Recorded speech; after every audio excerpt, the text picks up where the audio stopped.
Last week, we witnessed a new driver to join the winner's circle in GPL, but Indy can often throw up some atypical results. Summit Point might be a little more business as usual, but it certainly won't be without its unique challenges. Get ready for a real bull ring of a road course as we get ready to watch Round 7 of the Lotus 49 Grand Prix Legend Series.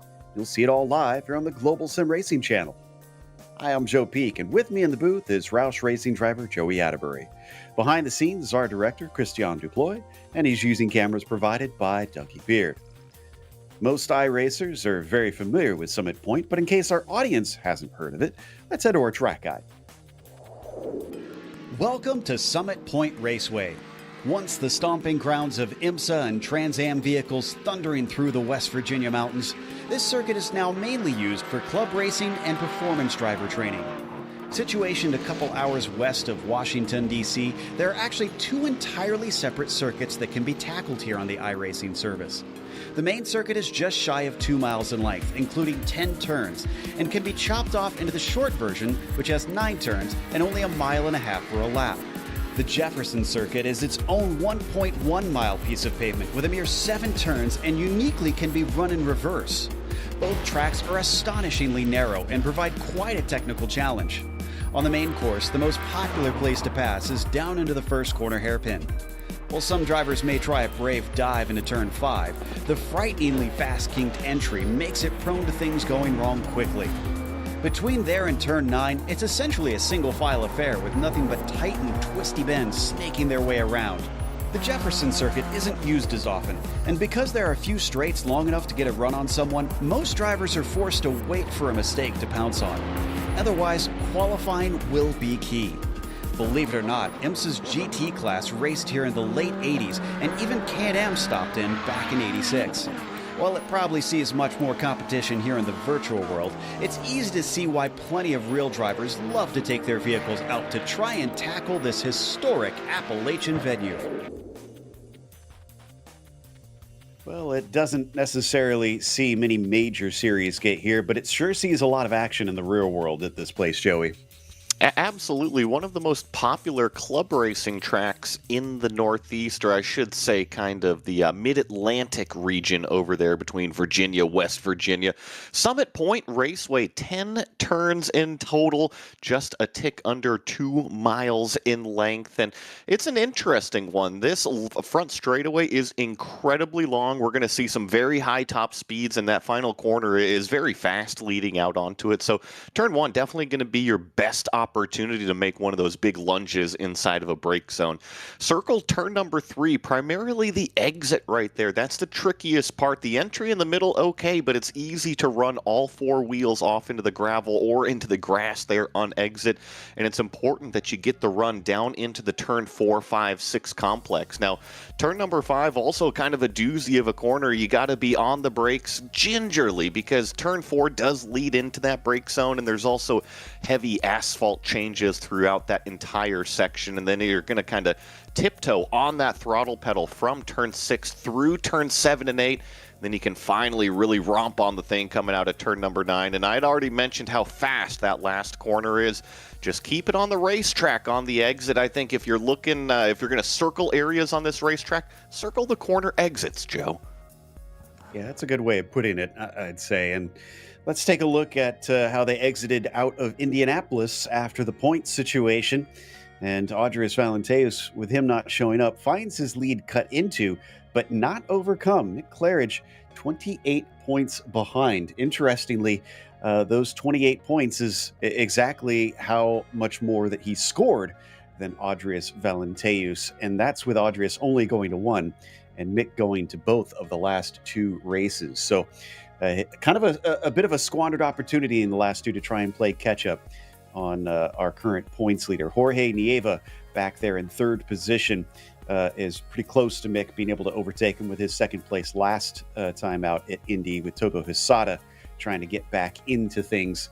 But at times it seems he too is struggling to try and execute, but he had a much better race back at Indy. From there, look at how much it tightens up from 5th all the way down to 10th, about 20 points separating just those 5 positions. Let's take a look as well at the F2 standings here, Joey. Yeah, just only separated by the I rating. Right now, it is Jem Matson leading the way. He's got a 13-point advantage over Jonathan Jourdain, and kind of even with how many threes we got here inside the top handful of drivers. Jonathan's about 10 points ahead of Tobias Harnvey, who is locked in that battle, tied, you see there, with Alan Graham. So both of those drivers trying to scrounge whatever points they can, and look at how close Mitch Heller is. So really call it third, fourth, and fifth, only separated by a few points apiece, and then it kind of continues that same trend. Ben Summers, Roberto Pingrazzi, and Thomas Willershausen all locked into a very, very close battle, only 5 points separating those drivers. And, oh, check this one out back here. Andres Bruno, but Don Peake sitting inside the top 10 as well. He's been having a pretty good season, I'd say. Had a really good finish at Indianapolis as well. But they also run a Nations Cup in this series, as that's what they actually did back around this time instead of a Constructors' Championship. And Spain up at the top. Now, you might think with the amount of races that Andreas has won that he'd be a little higher up. But because they don't do drop rounds here in the same way for the Nations Cup, he dropped down with the only driver really contributing to Lithuania most of the time. But it's close between the UK and Spain, with only 2 points separating them. From there, really has a big drop down to the United States, sitting in fourth, about 60 points back from the lead. Togo Hisada doing his best, although he's got a lot of friends recently coming in and contributing points for the Japanese contingent. We'll see if they can continue to help him and maybe take them up higher than fifth today. Before we get over to qualifying, Joey, why don't you run us down a few of the race details? Yeah, we are sitting here just past halfway in the season, round 7 of 12. Going to be doing 29 laps at Summit Point. You got to keep it on the racetrack for all 29 laps because you don't have a spare car. It's an open setup series as always, and I mention it every week. The community is so friendly, so go join up, and they'll definitely send you a good fast setup. Drive through at 17 incident points out there. Barney's watching you. Disqualification at 25 incident points. And kind of with how narrow this racetrack is, it's a little bit shorter as well. You really got to keep an eye on those incident points. There's plenty of area to run off the track, both on corner entries and on corner exits here, and then some big time brake zones that lead into other corners. Don't go smashing into your buddies out there. Well, it was Mick Claridge on the pole for much of this qualifying session. Then Valenteus has topped him by less than a tenth of a second. It is going to be tight with it being such a short lap. Drivers are only looking at just under a minute 10 to get around here. Fastest drivers even down to a minute 7 to try and complete a single lap. So as you'd expect, 29 laps are going to be rifling around here quite a few times. This is that back half of the course that you were talking about that gets so much more tight and fiddly here, Joey. Yeah, this is coming through 6 and 7, and then the left-hander 8 right there that you just barely nicked the curb, and then turn 9, kind of a sweeping corner that leads you out. You see all of that exit curb. You got to make sure to use all of the racetrack here. Then this is the final corner, turn number 10. Not a whole lot of entry there, and you see, once again, the corner exits here are just the trickiest part. Everything is so fast on the first half of the corner, and then it seems to really tighten up on the back half. Summit Point is an interesting racetrack where you need to capitalize on those corner exits, but they're also kind of the most tricky part of the corner. Oh, and I fear that Jack Wells will be starting from the back because that first lap got deleted, and there you saw he had a spin on the second one, so that's it for him.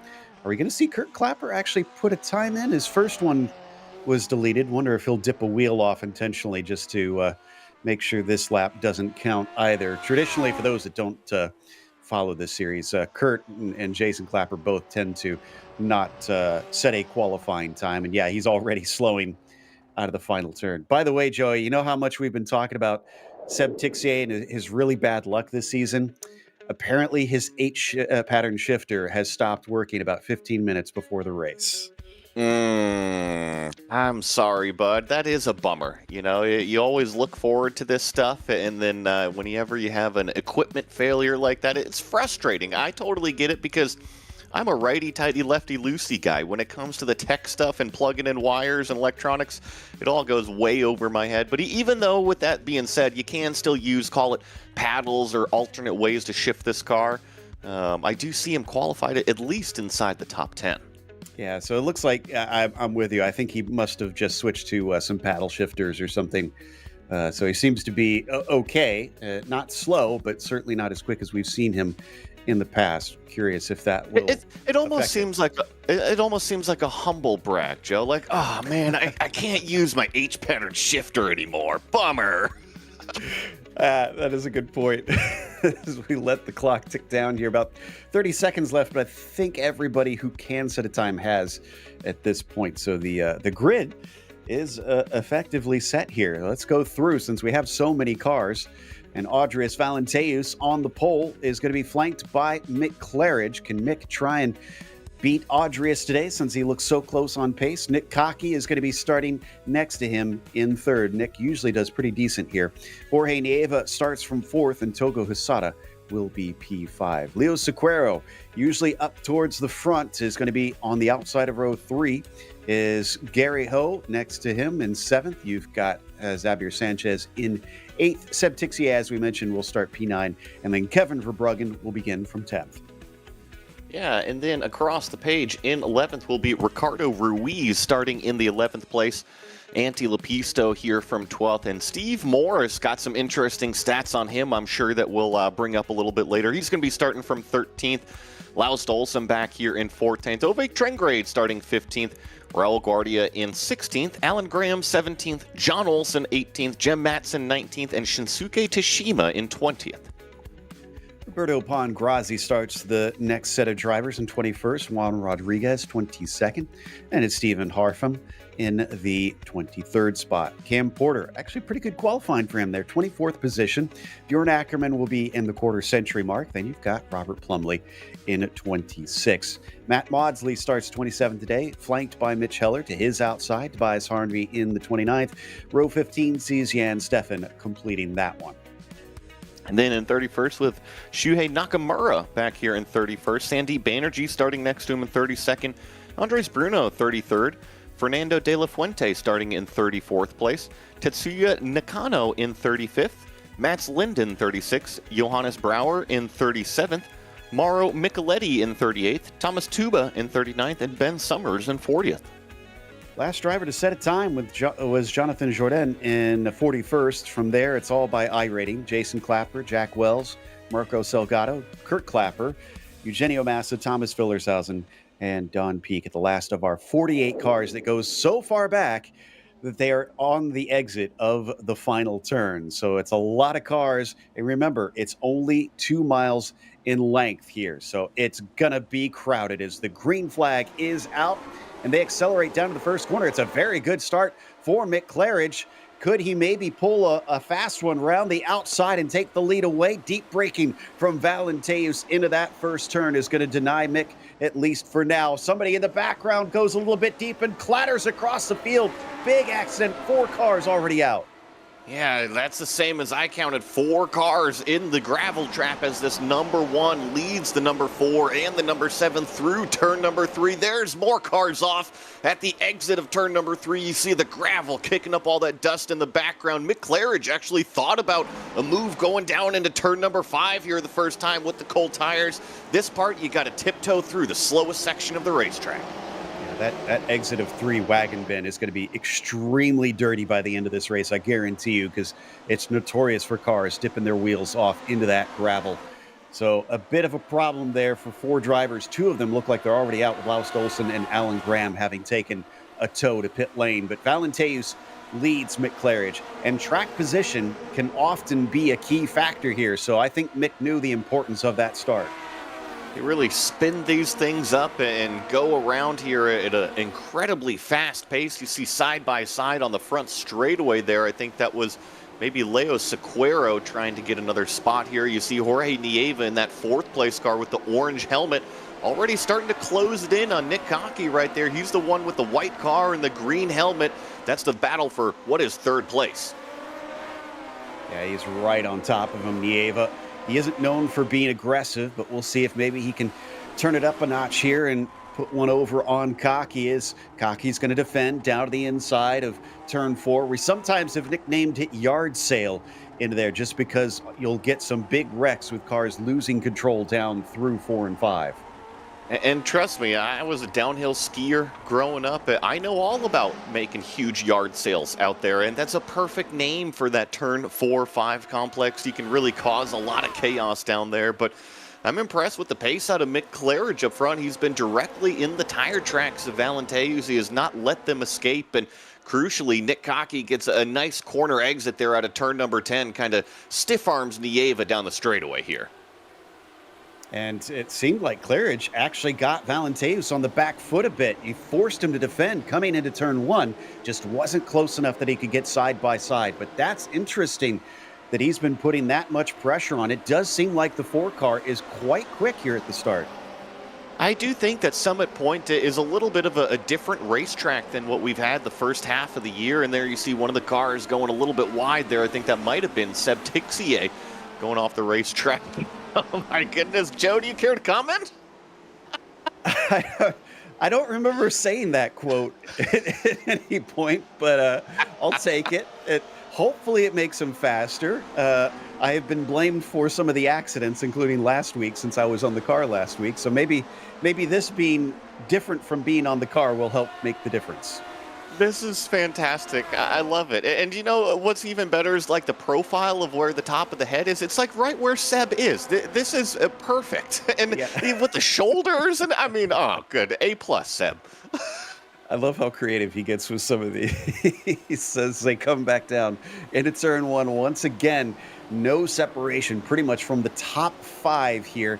But look at this battle that we've got. 2 by 2, Noah's Ark into turn 1 with Ove Trangarade leading the charge. Guardia over Steve Morris. Morris is going to lose 2 of them. Kevin Verbruggen sneaks by.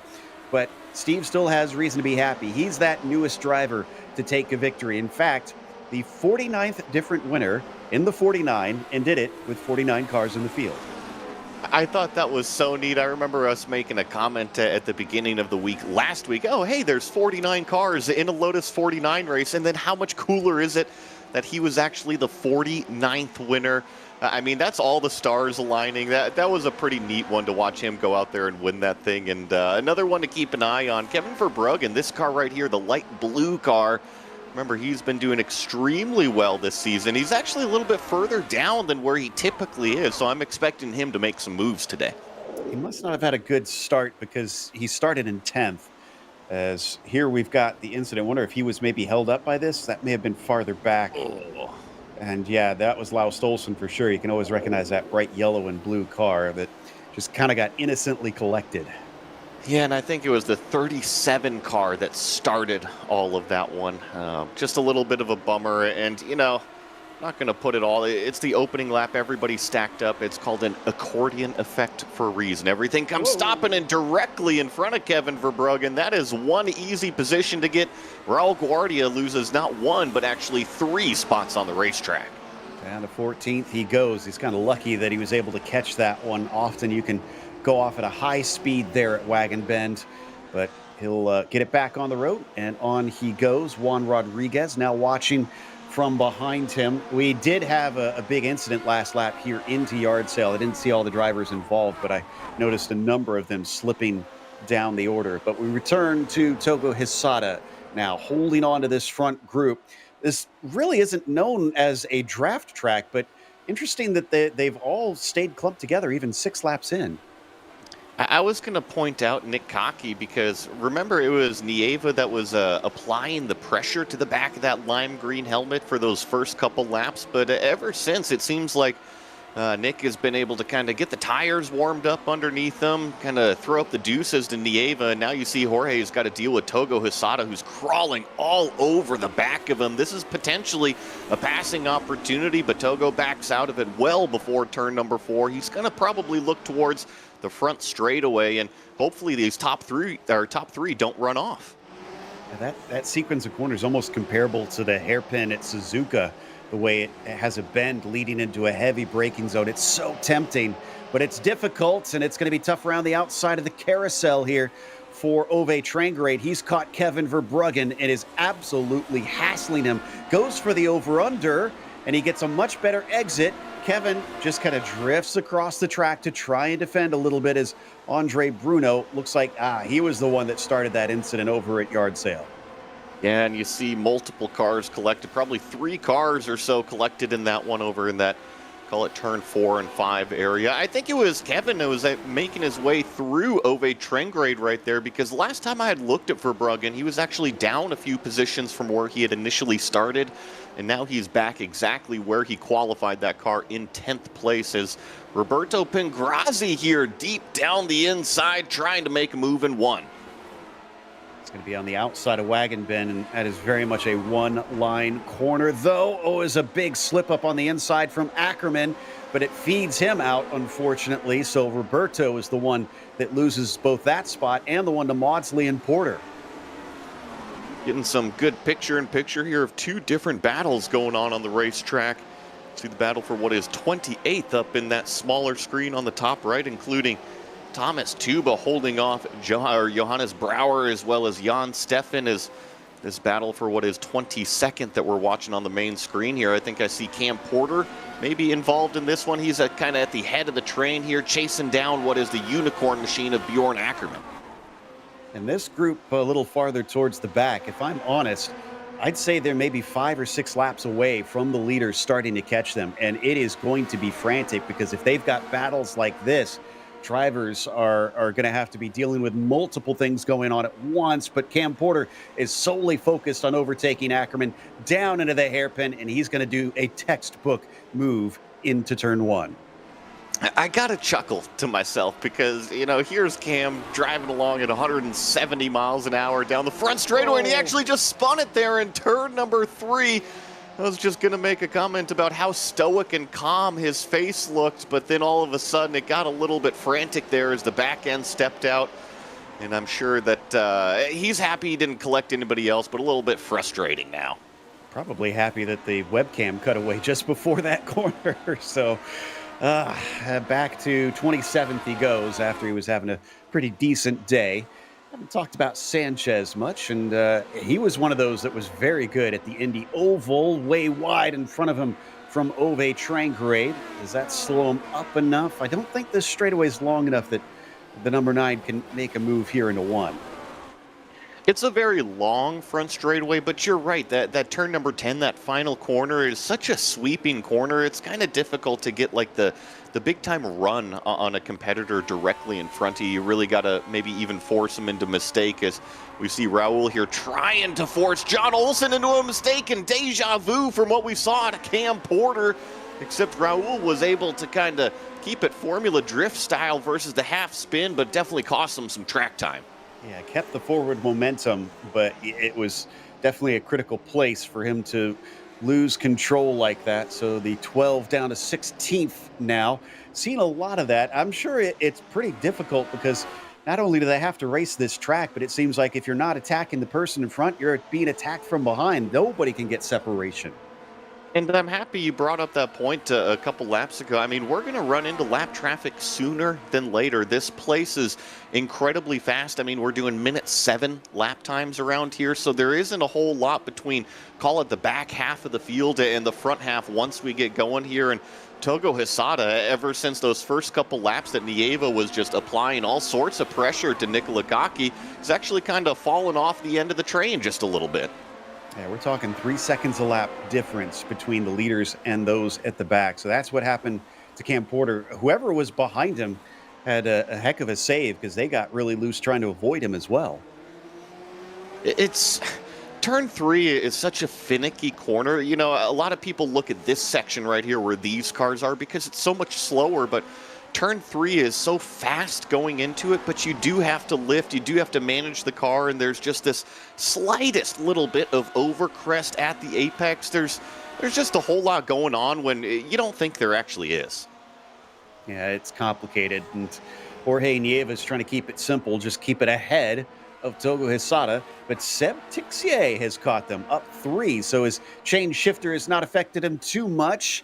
Meanwhile, Mick Claridge, can he get by Valenteus here at the front? He's continued to try and force him into a defensive mode. What can he do to use that? Is there anything that can be done getting that number one car offline? So I've been maybe a little bit critical of some of Mick's driving style in the past and saying he's always so aggressive. And in my opinion, sometimes it might have even cost him a race win or the ability to go for a race win. But right now, I say go up there and fight Andreas, because you're about a second and a half ahead of Nick Cocky, who's about a second and a half ahead of Jorge Nieva. And if Mick is able to go up there and race side by side with this number one car, I mean, Joe, how much fun is it going to be watching a pack of five make their way through traffic? Oh, it'll be fantastic. And it is funny to think that he has such an aggressive racing style, because if anybody who's met Mick knows that he's the most laid-back, easygoing person you could ever talk to. And yet you put him in a car, and it's like something just switches in his head. It's called the red mist, Joe.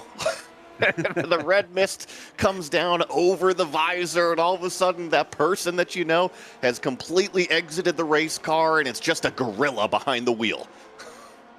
And they're starting to pull away. That could be critical in that fight, too, because the last thing Mick wants is to have to watch out behind him, as Seb Tixier, with me cheerleading him on from on board, is going to try and see if he can overtake Quesada now that he's gotten to the back of the Japanese driver.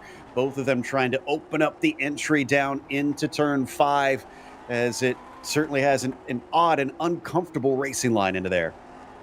Look at all the difference in the asphalt types, and got to jump over this apex curb, probably this one as well.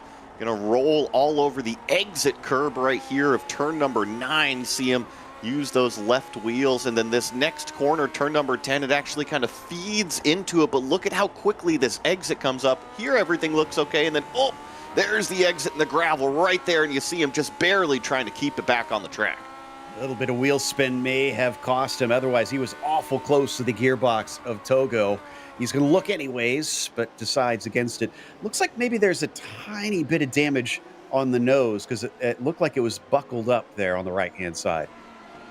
You know what? That's a good point. Let me take a look here on my side of things. And if anything, it is very, very slight, as looks like Raul's making a pass here on the number 34 car. Remember, we saw Raul make that little bit of a mistake there in turn number 3, which is this corner. Knock on wood. Hopefully it doesn't happen this time by. Looks nice and smooth on entry. Of how tough it's proving to pass here. Take a guess who's our hardest charger today. It's got to be a Clapper. It is. It's Jason Clapper this time, up 18. It's close, though, because Marco Salgado's gained 16 positions as well. He's down to 28th right now. There's Jason on your screen currently. Remember, he didn't set a qualifying time, so whether or not you count that as worthy of a hard charger. But he's chasing down, it looks like Bjorn Ackerman is the next one up the road. And I see Kurt Clapper back there, plus 13 as well. It's almost like a dodgeball 2-on-1 out there, with the Clappers trying to get all those positions gained. But this battle right here has gone anywhere. It has just stayed right here, and possibly because Nieva's just got such a good pace. You think, okay, well, he's holding up Togo as well as Seb, but it's actually only, call it maybe a tenth of a second off of what our leaders are doing. Maybe we do need that little bit of variable, or maybe if Togo gets by, Nieva can kind of take some notes and it'll all kind of close back up at the front too. That was Tetsuya Nakano you saw in the blue car that was off at turn 4. I think he got away with it. I don't think he actually hit the wall, but I'll have to double check on that one. Meanwhile, Sada bring it around on the back half of the circuit. Here's Tetsuya. They keep it away from the tires. Barely. Just barely.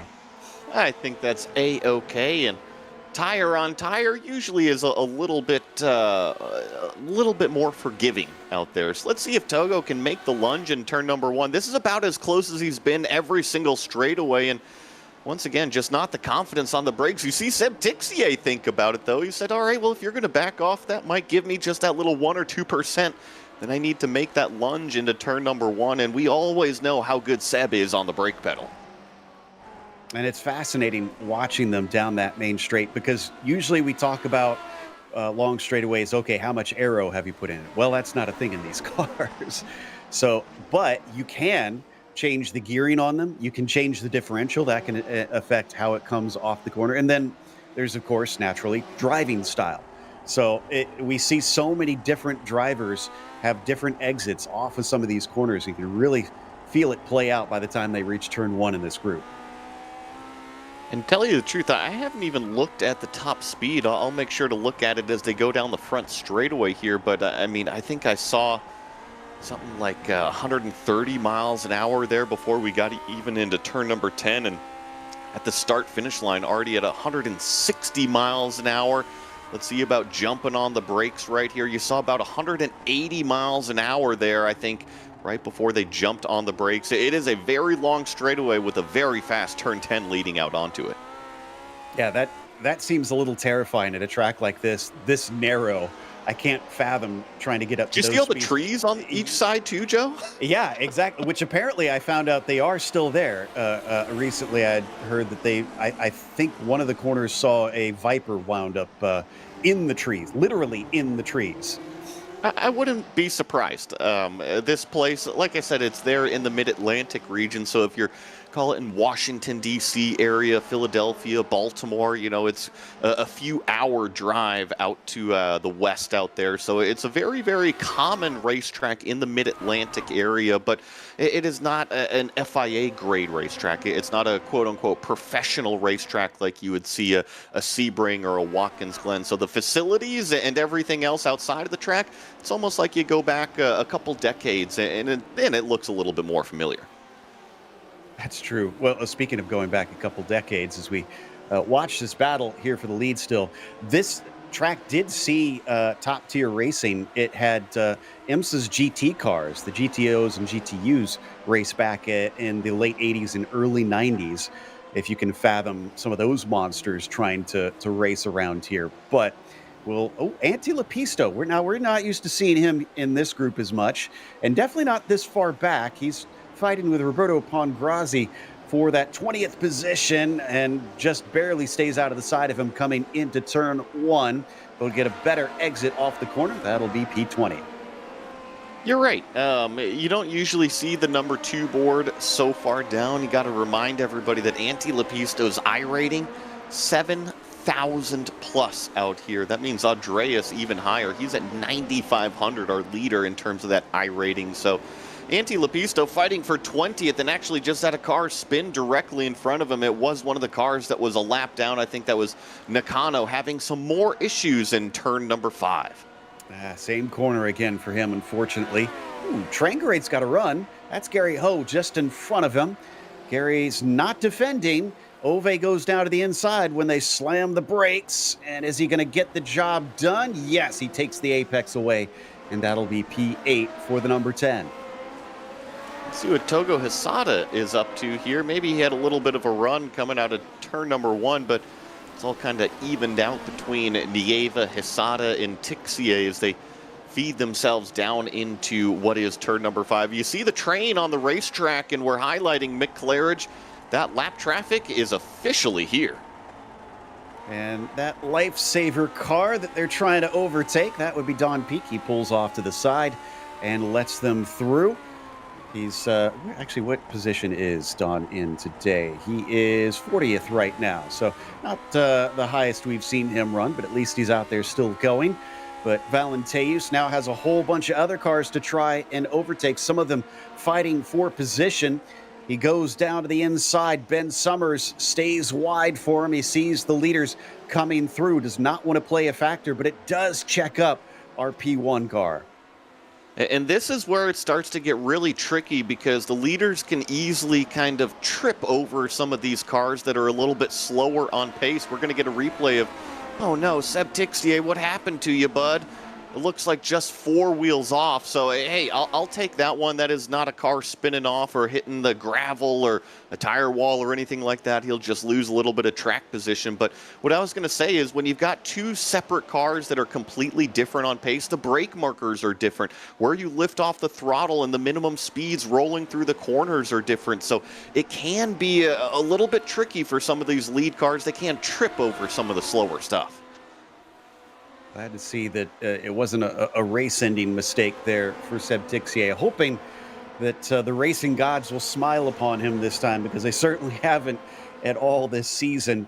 And here we go. More action just behind Don Peak. Ben Summers going to poke out to the inside, while they've also got Nieva and Togo Hisada battling for position behind them.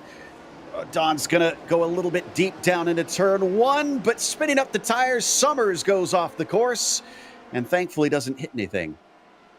Then you see Don lift off the throttle there. Togo really showed the nose going into turn number 3. I don't think he meant it as a passing opportunity. I just think his line was a little bit compromised going by some of those lapped cars. We see John Olsen, the battle for what is 14th up there in the top of the screen. But remember how Tixier made that one little mistake coming off of turn number 10 a couple laps ago? Well, he's right back here in the battle.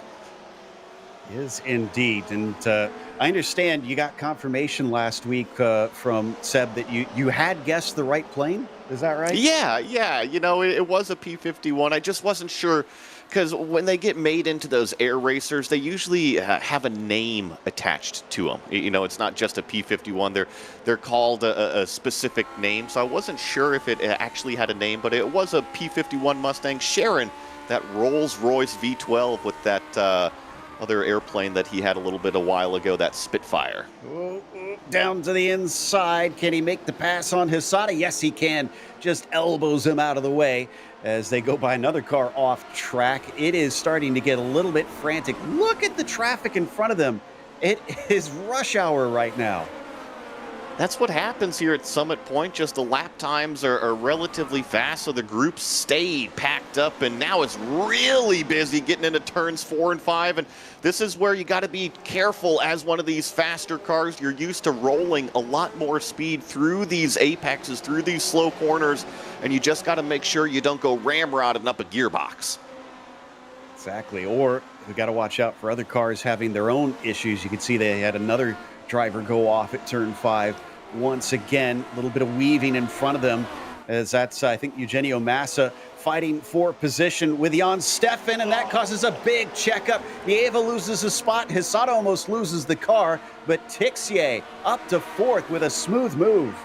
Yeah, just aggressive going through the lap traffic, and I think that Nieva and Hisada were just trying to be a little bit more kind, and now look out here in turn number 1. That was almost an impact from Leo Sequeiro getting on the brakes, and that's what I was talking about, is Leo was probably using his normal brake marker, but because there is so much of a track blockage in front of him, he actually almost went into the back of Togo. Everything is tensing up now as drivers start to make mistakes, dealing with the unknown, with the unexpected out there. Watch Togo Hisada. And in fact, I think Nieva as well nearly got into the back of, I think that was a lapped car. Togo with another one of his, what's almost becoming a traditional drift for him, at least once a race. And Joe, that was actually out of turn number 10 that we saw. All the action that we made a comment on was down at turn number 1. So that's definitely what set up all of that kind of stack up down there at turn number 1. And you saw Seb Tixier be able to make the 2-for-1 pass on the corner before, and that vaulted him up into 4th place. He's trying to go chase down Nicola Cocky now. I'm crossing my fingers for Seb. I know we're supposed to stay impartial. I just want to see him have a good day once this season. Joe, it's okay if you sponsor the car and you got your face on it. I get it. And now Sequeiro is the one that almost sees himself run into his Trangerade. Gets close to him. Kevin Verbruggen as well, side by side. That is the battle with Xavier Sanchez. Heike 360 putting the pressure on. Oh, and then off into the gravel just a little bit was Jan Steffen right here on the main screen. Thankfully did not spin it around. We've seen that turn number 3 apex and exit gravel area really bite quite a few cars. And then same thing down here at turn number 4 and 5. Definitely been a danger area today. Impressively, with all the chaos that's been happening, out of our 48 drivers, 42 are still running. So we've lost a few, but it's maybe not as many as you would normally expect. So back to Sanchez once again, trying to crack into the top 10. Verbruggen not going to get the heroics we've seen from him recently, at least the way things are looking right now. Only 6 laps to go. They go by fast here. I was just about to make that same comment. You know, I was looking and it was 29 laps to start this thing, thinking, okay, well, we got a minute. And then before I knew, it was 11 laps to go and now 6 laps to go. And given the pace of these leaders, it's really about 5.5 laps to go because they're already at turn number 5 on this lap right here. It just clicks off incredibly fast. And I mean, fast lap. I've been impressed with Mick Larridge, how he's been able to stick with Valenteus. I was hoping, though, that maybe it would have been a little bit more of a race up front. You hear me, Mick? Go make a move. Give us some fun to talk about here at the end.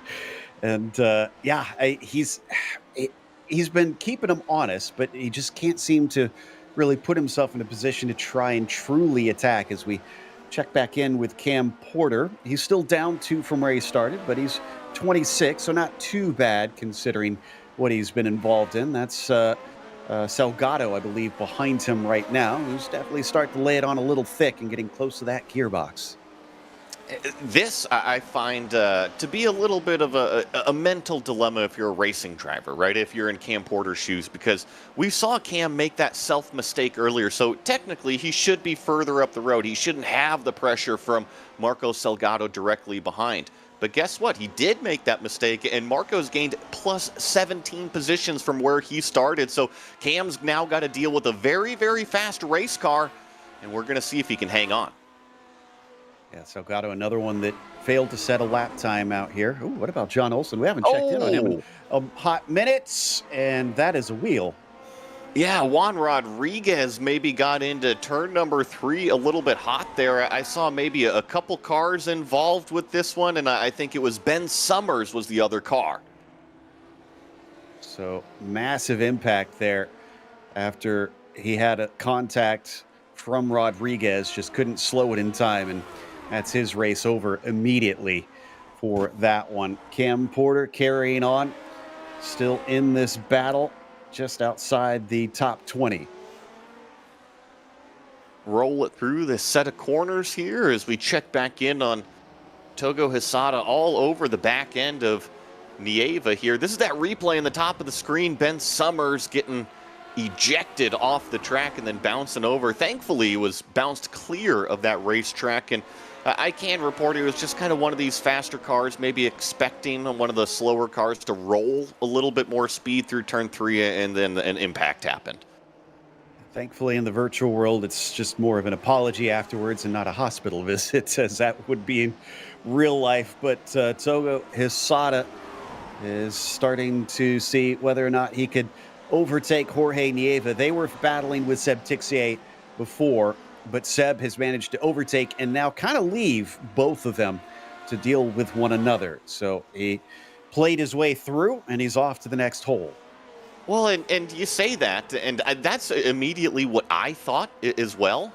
But now that they've gotten, call it maybe a lap and a half or 2 laps of clean traffic, and I mean, look at Seb. He's right there. He's less than a half a second up the road. So I think that Seb is always on his toes when it comes to racecraft. He was able to read that traffic and make an excellent move. But maybe when it comes to pace, he's going to have to worry about these 2 cars now. That's a good point. Like you said, it seemed like maybe he was going to run away. There's more of that dirt and dust being kicked up. I'm sure inside the cockpit they can hear those stones clattering over the underside of the car as they've been dragged onto the track. And now it is a lot closer to Seb Tixier. Is he in trouble late in the race? Has his pace gone away? And he was really, really wide through, call it, turn number 6 and 7. Thankfully, he was able to kind of carry a little bit of momentum out of that section of corners. And now you see Nieva really be able to kind of extend away from Togo Hisada, who we're riding on board with, use all of that entry on the track there. Then it's important to nail the eggs. It looks like Nieva was able to get out of turn number 10 decently well. 2 laps to go here at Summit Point. Popsicle sticks for the drivers. Not much left to try and vie for. And as we said, usually turn 1 here, the only really good place to make a pass. Others are possible, but when they get that white flag, it might be one last dance. Will they manage to get there in time? And can they do it safely as well? Was it the traffic that helped Tixier? We saw him make that sneaky move during that traffic, and he no longer has that around him. It is a straight fight between these 3. And I can tell you for sure that Nieva and Hisada are faster on pace than Tixier in that chrome and checkerboard car. So Seb has got to pull out his best defense because he's got, call it, a lap and 2 turns to hold him off. They switch gears here, coming out of the S's and on to the back straightaway, up to Paddock Bend. Look at the cars dip across there. That's not normally a place you think about the elevation change in modern cars, but these, you can see how much they drop off. Oh, and it was a bad exit from Tixier. He knows it. He goes defensive immediately. Nieva knows it too. He's going to go on the attack coming down to the braking of turn 1. He gets to the outside, but will that leave him vulnerable? It will. Here comes Togo Hisada, rather, trying to see if he can get underneath him, but no dice.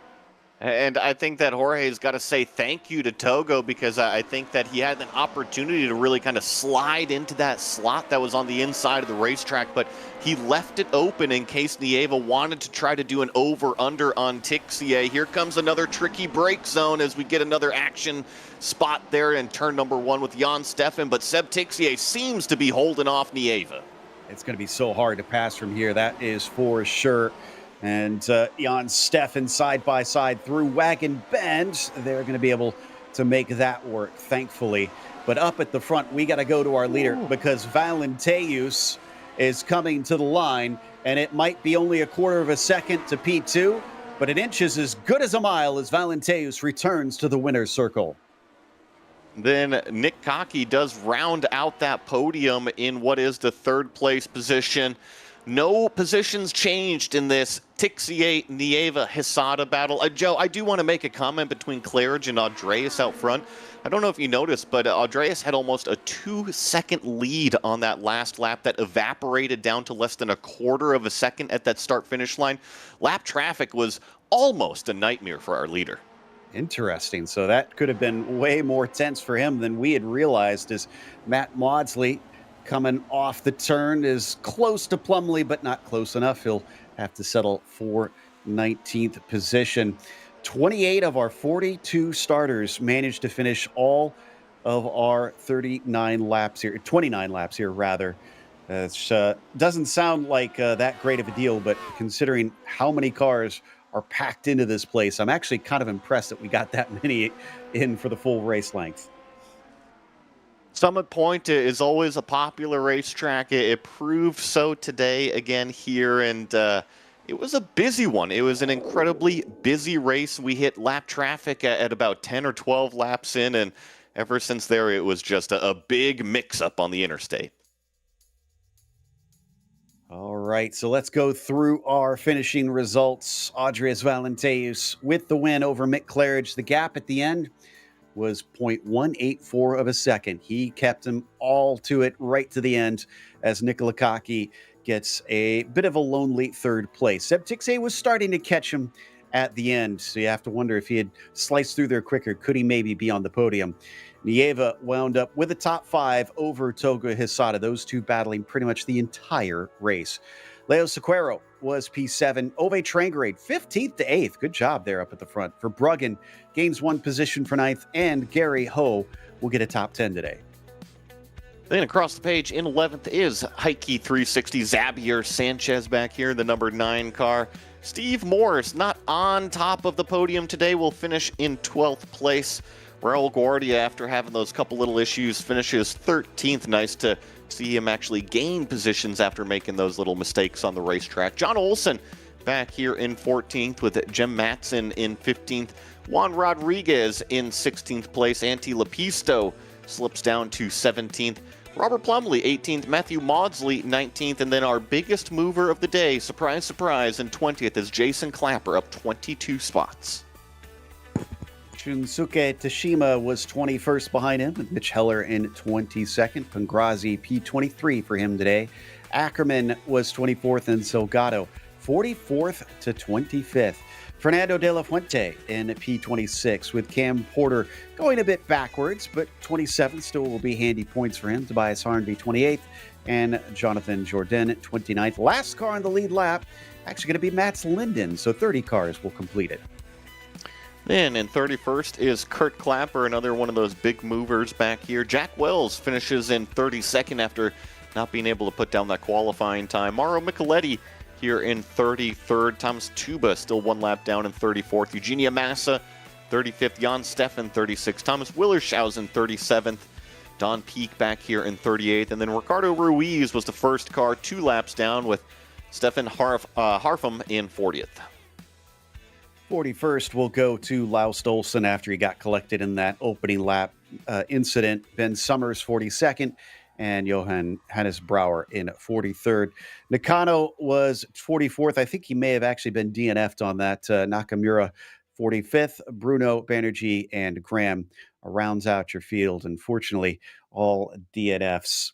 So it looks like we've got our third place finisher, Nicola Kaki, coming to join us. Nicola, again, fell back a little bit from that lead group. So were you a bit disappointed you couldn't keep up with them, especially with how close the top two remained, Nicola? It looked like if you could have been there, you could have mixed things up with them. Hi, guys. Yeah, I wouldn't say that I'm disappointed. I don't think, I deserved better than than a third place anyway. And I just hope to be a little bit lucky with the traffic, but I really was not. But the guy that were behind me was even less lucky than myself, so I cannot complain too much. It's been like a pretty hectic race all along, because on the first part I have to push like mad to try to stick with the two guys in front. On the second half we just like damage limitation because of all the traffic, so many cars doing crazy things all over the place, and it was very very nervous situation. Well, speaking of that traffic, how would you describe your method with dealing with the traffic? Are you a more aggressive one to go for any opening, or do you try and play it patient and safe?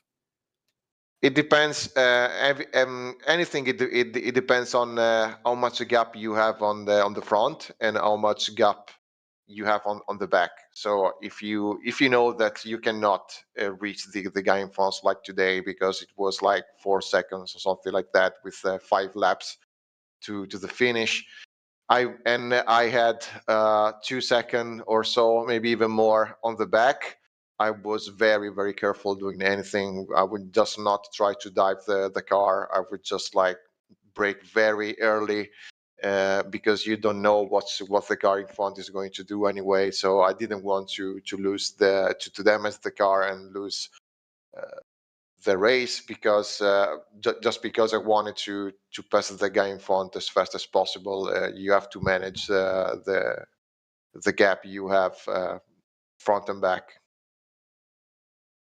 Well, it seems this track really jives with you because if I recall, I feel like we've talked to you at the end of these races in the past. Do you consider Summit Point one of your stronger circuits? Oh, I don't know. It's a good question. I think I kind of like the track, even if I know that it's you know hated for the most part in the community. But I think it with this car is a very good combo. You have to slide the car a little bit, which I'm very comfortable doing.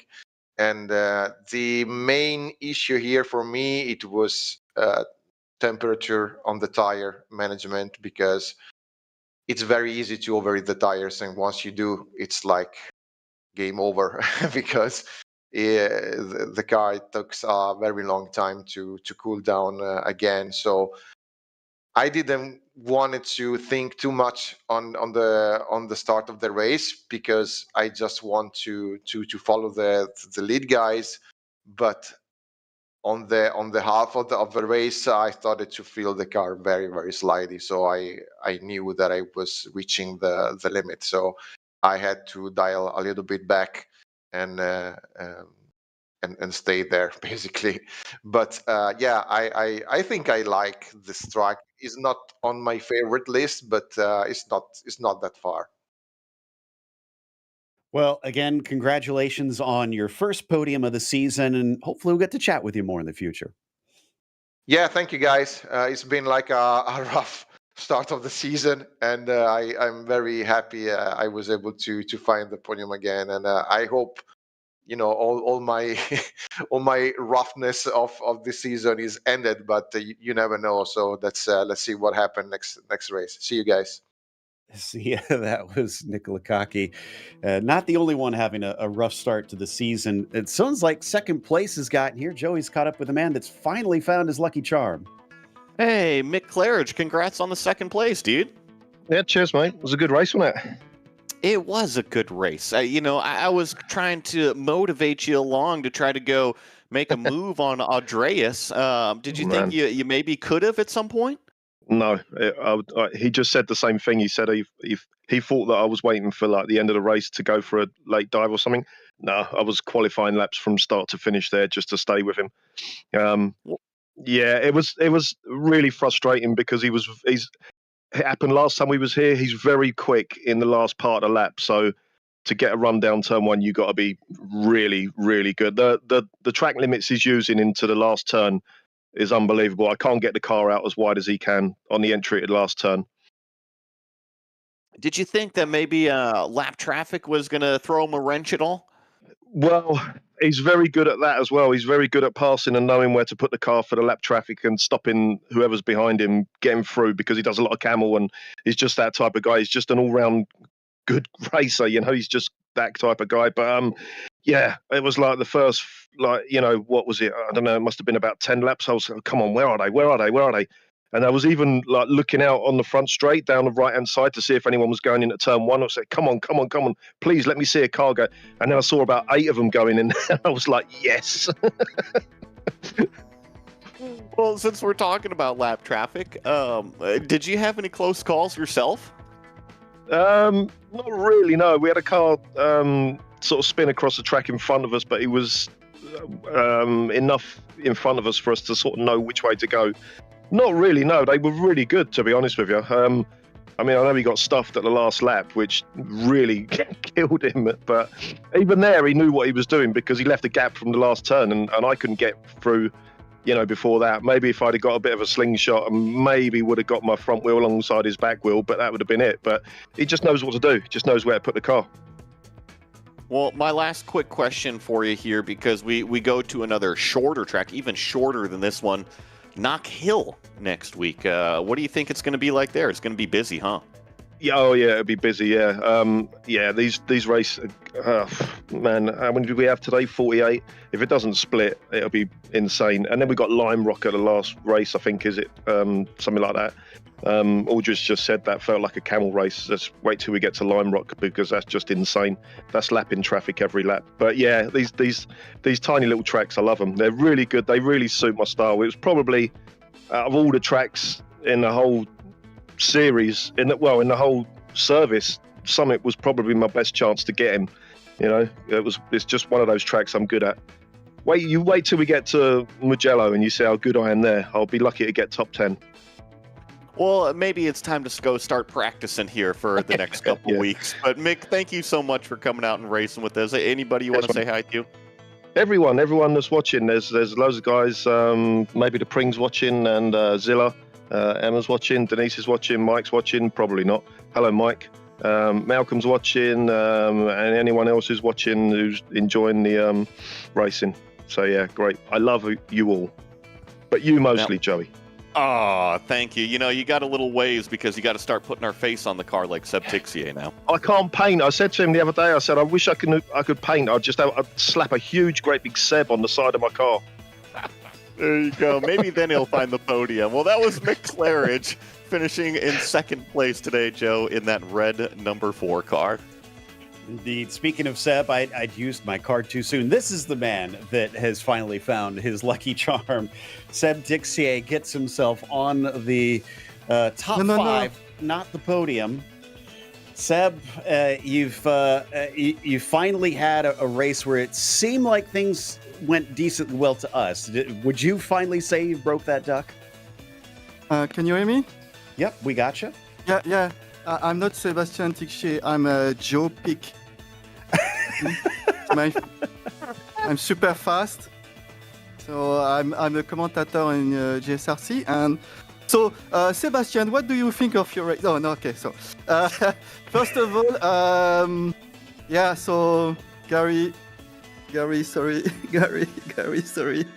I was joking at the beginning of the race. Hey, I'm going to punch you turn 1, and I punch him turn 2. So, yeah, not good.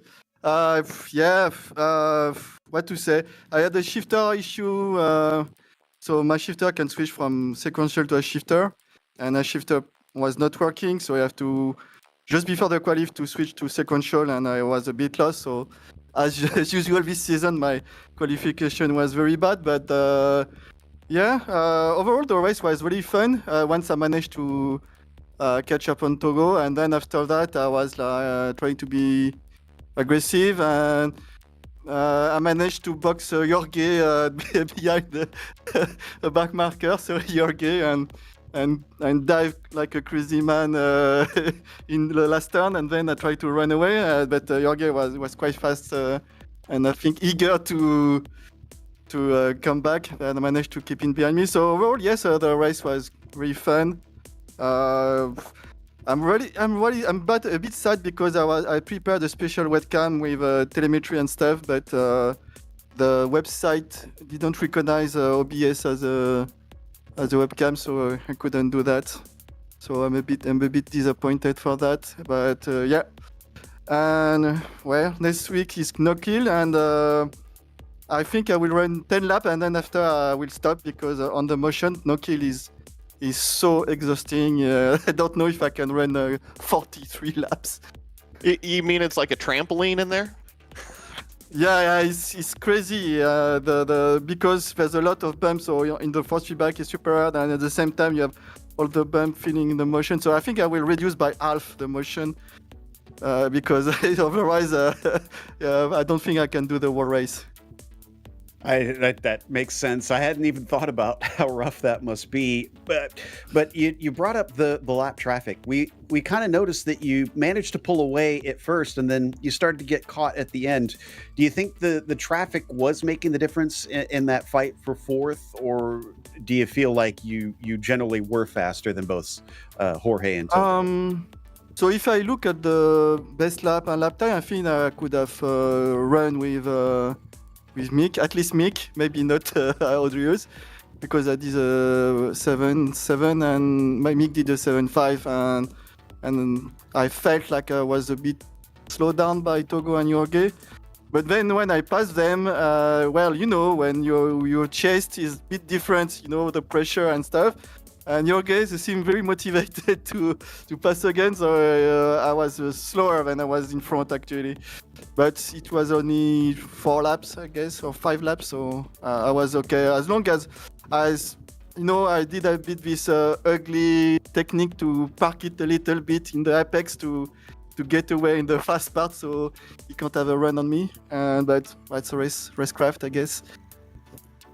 It worked in the end. That's smart driving. Before we let you go, give me your best Joe Peak impression. Let's stick it. I don't know. You know, he's lost it, but he stick it. That's what I remember from you. So sorry. I'll take it. I like it. Congratulations on a top 5 today, Seth. Thank you. You got the yelling down right. Yeah, I like it. See, you finished P4 today. I can't. Oh, he's there. We go. He's gone now. Joey's caught up with Cam Porter as well, real quick. Yeah, Cam Porter, you finished back here in 27th spot today. So we saw the move down into turn 1, a nice executed pass, but then it kind of unraveled in turn 3. Talk to me about that. Yo, well, what can I say? I was having a great run with Bjorn. Good racing, man. Always good to see you back and on track again. Yeah, having a good go. Had a good run on him. Made the pass and then promptly threw it off the track by just touching the grass on the outside. So what can I say? I ruined my own my own race there, but I'm still okay with that because I had a fun race and both my I rating and safe rating were in the green at the end, so that was a successful race. Still making progress, even though it wasn't necessarily the finishing position that you wanted, is what you're saying. And Looking forward to next week, kind of same thing I asked Mick. Knock Hill is a little bit of a similar racetrack, a smaller style racetrack. You think that's going to play well for you, or is it going to be difficult? Anything could happen there. Obviously, like Mick said, is a little track going to be pretty busy, I think, if the same number of people show up, although there'll probably be a smaller number next week. But I like Knock Hill. Nothing wrong with that. It's a challenging track, but I'm looking forward to it anyway. I like Knock Hill too. I think it's a little bit of a different challenge out there. I'm looking forward to that one. Well, Cam, congratulations on the finish today. Is there anybody you want to say hi to? Shout out to my bro who couldn't make it today. So Tim, if you're watching, hope to see you back next week. Yeah, big shout out there to Tim Porter as always. Well, that was Cam Porter coming home with a 27th place finish here today, Joe. Which is going to wrap us up, and we want to give a big thank you to the entire Lotus 49 community for bringing us back for another season of coverage, and thanks to the team today, Joey, Christian, and Dougie.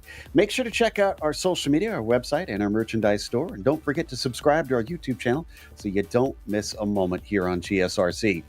Next race, as we mentioned, it's over to Scotland for Knock Hill, Saturday, February 8th at 8:30 a.m. Eastern. But later today, we have more racing coming with the IMSA Vintage Series going to another bull ring, the Lime Rock Park Classic Circuit. That'll be at noon Eastern. And of course, we've got more racing coming on this weekend as well. Be sure to check out all of our other broadcasts. But until next time, race clean, race hard, and we'll see you on the track.